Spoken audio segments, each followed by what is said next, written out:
जब जीवन में अंधेरा इतना घना हो जाए कि रास्ता दिखना बंद हो जाए, जब हर तरफ से मुसीबतें इस तरह घेर लें कि सांस लेना भी मुश्किल हो जाए, जब लगे कि अब शायद भगवान भी साथ छोड़ गए हैं, तब भी प्रकृति और परमात्मा कुछ ऐसे संकेत भेजते हैं जो बताते हैं कि आपका संकट खत्म होने वाला है।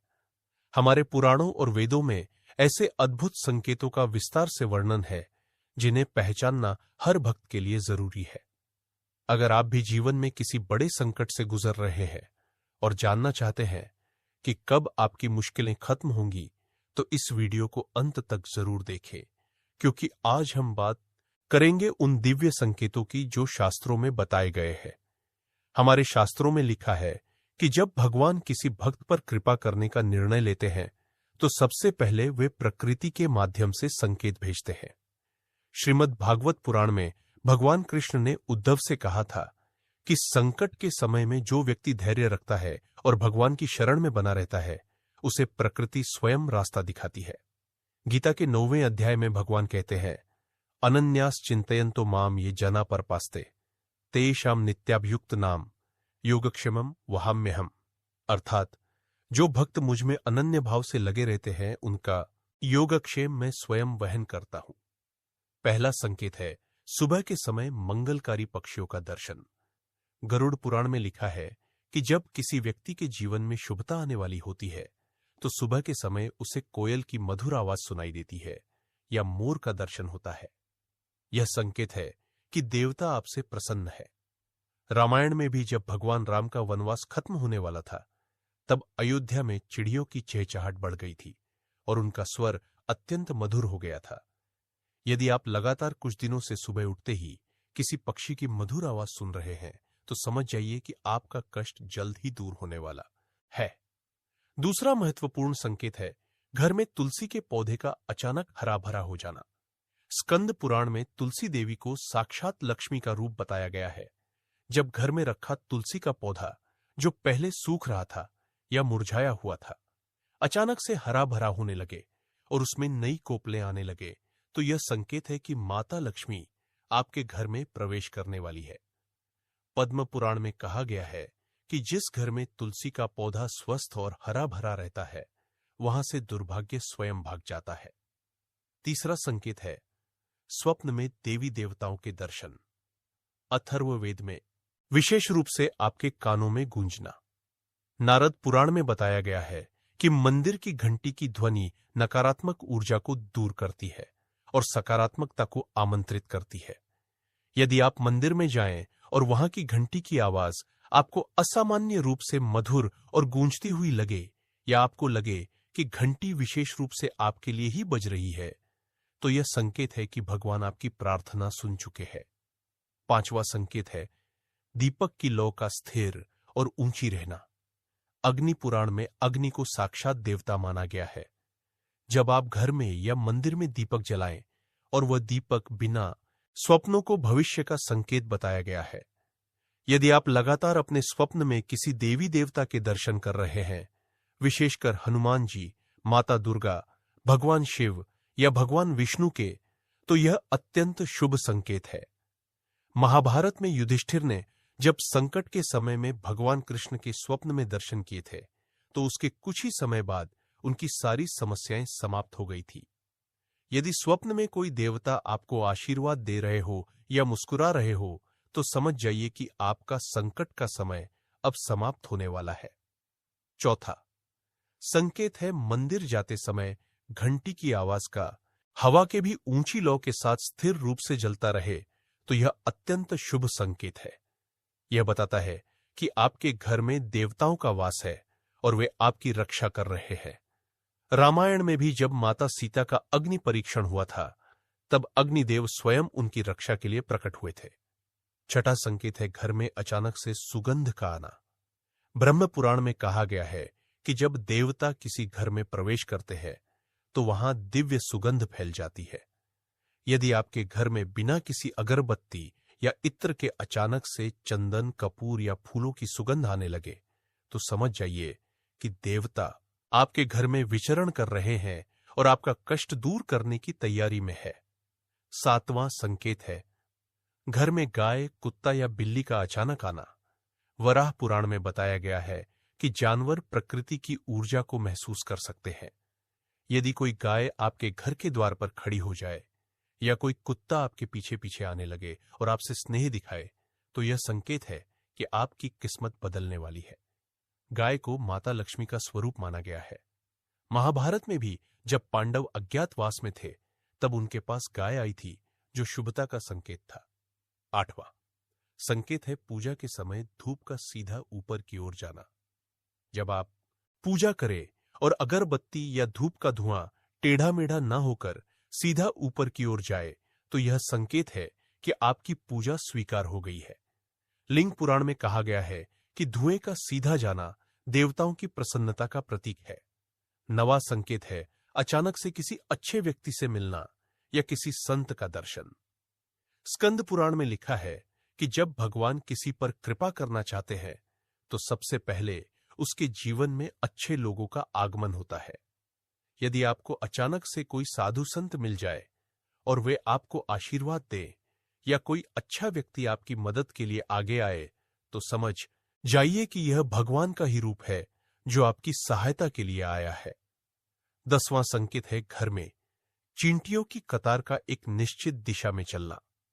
गरुड़ पुराण में कहा गया है कि चींटियां प्रकृति की ऊर्जा को महसूस कर सकती है। यदि आपके घर में चींटियां बिना किसी खाद्य सामग्री के पूजा घर की ओर या घर के उत्तर पूर्व दिशा में जा रही हो, तो यह शुभ संकेत है। यह बताता है कि आपके घर में सकारात्मक ऊर्जा का प्रवाह हो रहा है। 11वां संकेत है रात में तारों का असामान्य रूप से चमकना। यजुर्वेद में नक्षत्रों तो देवताओं का स्थान बताया गया है। यदि रात में जब आप आकाश की ओर देखें तो कोई एक तारा विशेष रूप से चमकता हुआ दिखे या टूटता हुआ तारा दिखे, तो यह संकेत है कि आपकी मनोकामना पूर्ण होने वाली है। महाभारत में भी युद्ध से पहले अर्जुन ने आकाश में एक दिव्य ज्योति देखी थी जो उनकी विजय का संकेत था। 12वां संकेत है घर में दरारें या टूटी चीजें अपने आप ठीक होना।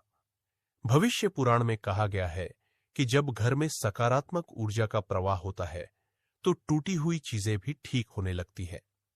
यदि आपके घर की कोई पुरानी दरार अचानक से कम दिखने लगे या कोई टूटा हुआ सामान अपने आप जुड़ जाए, तो यह संकेत है कि आपके जीवन की टूटन भी जल्द ही समाप्त होने वाली है। 13वां संकेत है पूजा के फूलों का देर तक ताजा रहना। पद्म पुराण में कहा गया है कि जब भगवान किसी की पूजा से प्रसन्न होते हैं, तो पूजा के फूल जल्दी नहीं मुरझाते। यदि आपके द्वारा चढ़ाए गए फूल 2-3 दिन बाद भी ताजा दिखे, तो समझ जाइए कि आपकी भक्ति स्वीकार हो गई है। 14वां संकेत है अचानक से किसी पुराने मित्र या रिश्तेदार का संपर्क आना। नारद पुराण में कहा गया है कि भगवान अपने भक्तों की मदद करने के लिए दूसरे लोगों को माध्यम बनाते हैं। यदि कोई पुराना मित्र या रिश्तेदार जिससे आपका लंबे समय से संपर्क नहीं था, अचानक से आपसे मिलने आए या फोन करे, तो यह संकेत हो सकता है कि वे आपकी समस्या का समाधान लेकर आए हैं। 15वां संकेत है सूर्योदय या सूर्यास्त के समय आकाश में इंद्रधनुष का दिखना। ऋग्वेद में इंद्रधनुष को इंद्रदेव का धनुष माना गया है और इसे देवताओं की प्रसन्नता का प्रतीक बताया गया है। यदि आप लगातार कुछ दिनों में इंद्रधनुष देख रहे हैं, तो यह अत्यंत शुभ संकेत है कि आपके जीवन में रंगों की बहार आने वाली है। 16वां संकेत है पानी में अपना स्पष्ट प्रतिबिंब दिखना। मत्स्य पुराण में कहा गया है कि जब व्यक्ति का आत्मबल बढ़ता है और उसके ऊपर दैव कृपा होती है, तो उसे पानी में अपना प्रतिबिंब बहुत स्पष्ट दिखाई देता है। यदि आप कुएं, नदी या किसी बर्तन में पानी देखें और उसमें आपका चेहरा बहुत साफ और चमकदार दिखे, तो यह संकेत है कि आपकी आध्यात्मिक शक्ति बढ़ रही है। 17वां संकेत है मंत्र जाप के समय मन का अत्यधिक शांत हो जाना। योग वशिष्ठ में कहा गया है कि जब साधक का मन पूरी तरह से शांत हो जाता है और मंत्र जाप में पूर्ण एकाग्रता आ जाती है, तो यह संकेत है कि देवता उसकी साधना से प्रसन्न है। यदि आप जप करते समय महसूस करें कि आपका मन पहले से अधिक शांत हो रहा है और आप जल्दी ध्यान में चले जा रहे हैं, तो समझिए आपकी साधना सफल हो रही है। 18वां संकेत है घर में अचानक से धन की प्राप्ति। श्री सूक्त में कहा गया है कि जब माता लक्ष्मी प्रसन्न होती है तो अप्रत्याशित स्रोतों से धन की प्राप्ति होती है। यदि आपको अचानक से कोई पुराना पैसा मिल जाए, किसी ने कर्ज लौटा दिया हो या कोई अप्रत्याशित आय हो जाए, तो यह संकेत है कि माता लक्ष्मी आपके जीवन में प्रवेश कर रही है। 19वां संकेत है शरीर में अचानक से ऊर्जा का अनुभव।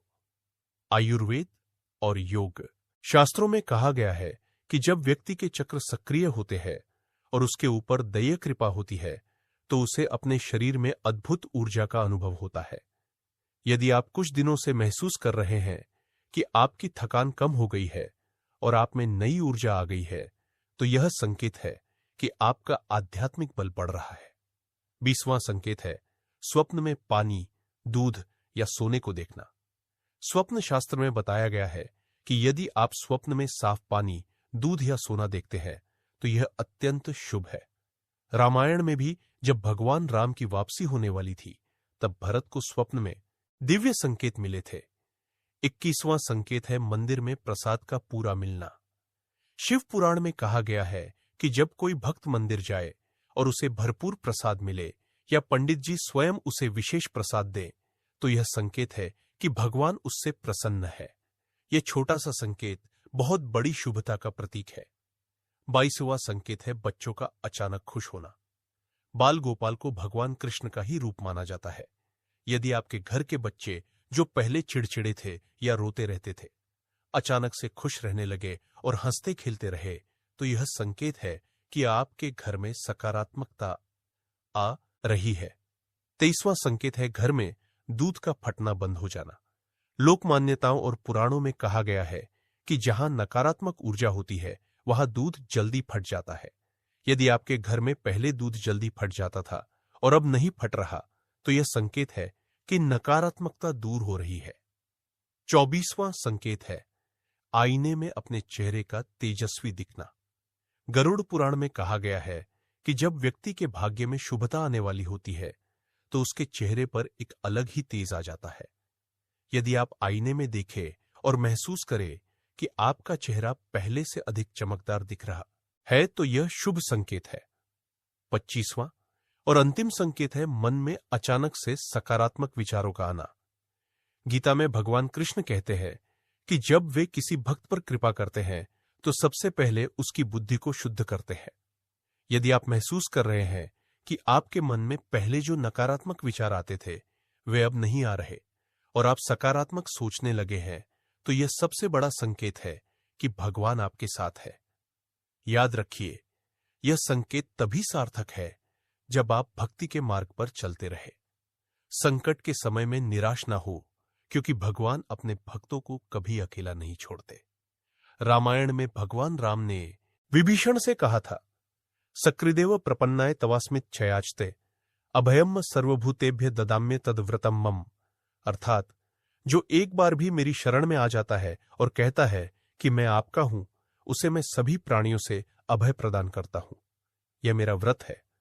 महाभारत में भी जब द्रौपदी ने अपने चीर हरण के समय भगवान कृष्ण को पुकारा तो भगवान ने उनकी लाज बचाई। उस समय द्रौपदी को भी पहले कुछ संकेत मिले थे, लेकिन उन्होंने उन पर ध्यान नहीं दिया। इसलिए शास्त्र कहते हैं कि हमें प्रकृति और परमात्मा के संकेतों को समझना चाहिए। श्रीमद् भागवत में प्रहलाद जी की कथा आती है। जब हिरण्यकश्यप ने उन्हें तरह तरह की यातनाएं दी, तब भी प्रहलाद ने धैर्य नहीं खोया। उन्हें विश्वास था कि भगवान विष्णु उनकी रक्षा करेंगे, और अंत में भगवान नरसिंह के रूप में प्रकट हुए और प्रहलाद की रक्षा की। उस समय भी प्रहलाद को कई दिव्य संकेत मिले थे, जिससे उन्हें पता चल गया था कि उनका संकट समाप्त होने वाला है। शिव पुराण में मार्कंडेय आर्षि की कथा है। जब यमराज उनके प्राण लेने आए, तब मार्कंडेय ने शिवलिंग को पकड़ लिया और भगवान शिव को पुकारा। भगवान शिव ने उन्हें चिरंजीवी बना दिया। उससे पहले मार्कंडेय को भी कई दिव्य संकेत मिले थे, जिससे उनका विश्वास और भी मजबूत हो गया था। हनुमान चालीसा में तुलसीदास जी कहते हैं, संकट कटे मिटे सब पीरा, जो सुमिरे हनुमत बलबीरा। अर्थात जो हनुमान जी का स्मरण करता है उसके सभी संकट कट जाते हैं और सारे कष्ट दूर हो जाते हैं। लेकिन इसके लिए सच्ची श्रद्धा और धैर्य की आवश्यकता होती है। वेदों में कहा गया है, धर्मो रक्षति रक्षितः, अर्थात धर्म की रक्षा करने वाले की धर्म स्वयं रक्षा करता है। जो व्यक्ति धर्म के मार्ग पर चलता है, सत्य बोलता है, दूसरों की सहायता करता है और भगवान की भक्ति में लीन रहता है, उसे यह सभी शुभ संकेत मिलते हैं। कठोपनिषद में नचिकेता ने यम से कहा था कि आत्मज्ञान ही सबसे बड़ा धन है। जब व्यक्ति आध्यात्म के मार्ग पर चलता है तो उसे यह संकेत स्वयं समझ आने लगते हैं। उसकी चेतना इतनी विकसित हो जाती है कि वह प्रकृति की भाषा समझने लगता है। अगर आपके जीवन में इनमें से कोई भी संकेत दिख रहा है तो घबराइए मत, अपनी भक्ति जारी रखिए, अपने कर्म करते रहिए और भगवान पर विश्वास रखिए। गीता में भगवान कहते हैं, कर्मणीय व अधिकारस्ते मां फलेषु कदाचन, अर्थात तुम्हारा अधिकार केवल कर्म पर है, फल पर नहीं। इसलिए अपना कर्म करते रहो और फल की चिंता भगवान पर छोड़। जय श्री राम। धन्यवाद।